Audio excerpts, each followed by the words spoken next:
So it's been exactly a year since we were last here and talked to jailer Doug Thomas about the chronically overcrowded detention center that you can see behind me. And things haven't changed. He says it's just as crowded, if not more so, over 200% over capacity. We spoke to jailer Thomas just now about last week's fiscal court work session where they spoke about the expansion of the jail, which finally is coming to fruition. It's 2 readings away in fiscal court. When you donate to the Habitat Restore, you do more than just clear out stuff from your home or office. By donating it to the Restore, you can help build a new home for someone in need. The donation is tax deductible and they will even come pick it up from you. Check out the Restore for yourself, located behind the Richmond Mall or on Facebook.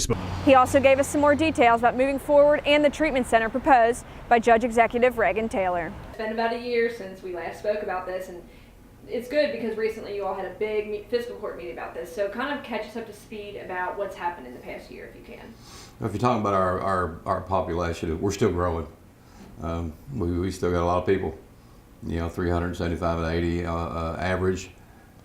Sometimes we get over 400 at times, but again, this is what we're doing, and this just trying to make it work with what we had to work with right now.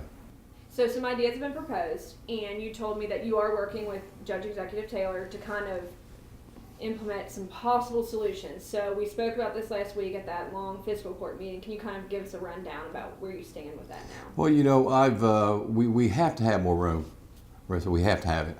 It's not a want, it's a need.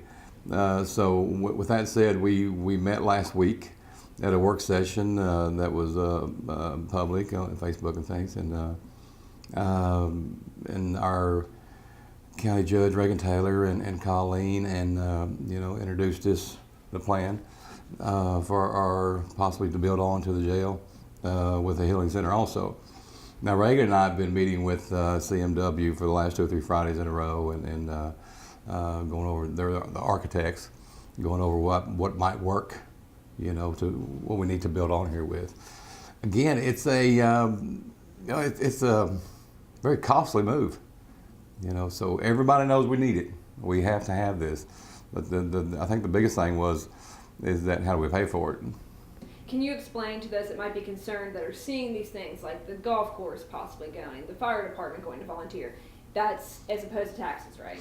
Well, again, I think that was my understanding was that if we don't figure out a way to pay for this other than cutting the fire department, the golf course, that kind of thing, that those things would have to go away. My understanding, if we don't raise the insurance taxes or however what we're going to do over there, if we didn't do something, that we might cut those programs. But I think that's how that came about.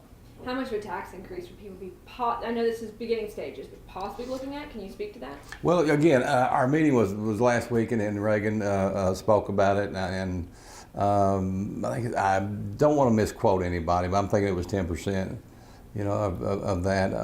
Again, that's something that we have to talk to Reagan about. And, I don't really get into the financial part of it.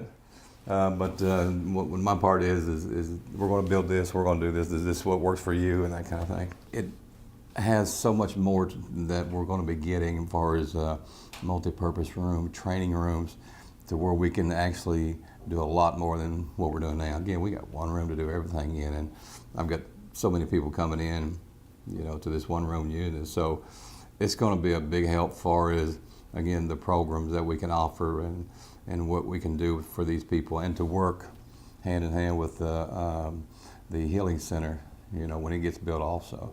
It's about working together to try to help these people that are drugging out here. So it's trying to help them. So, if you're incarcerated and you're going to be here, then we're going to try to help you out, offer that to you. Can't make you take it, but I'm going to offer it to you. I think if we started today, it'd be a couple years in the making. It's a long time to build, especially jails, and that's something I have no idea about, building. My expertise is running them and maintaining them, and once you're inside, but it would take a couple years to get where we needed to be. I think it has 2 more hearings before it is final. My responsibility is to lock you up, but it's to try to help you out and help you get off of whatever you're on or whatever you're doing, and it makes it very difficult right now because we don't have the room. So, our GED program will grow our SAT program will grow. Our more intense one-on-one, with some of the inmates here. There's just so much more that we will be able to do when we get this addition built on. We will be following up on the treatment center portion of this with Judge Executive Reagan Taylor soon. For more stories such as these, be sure to visit Richmond's very own WBONTV.com. I'm Marissa Hempel.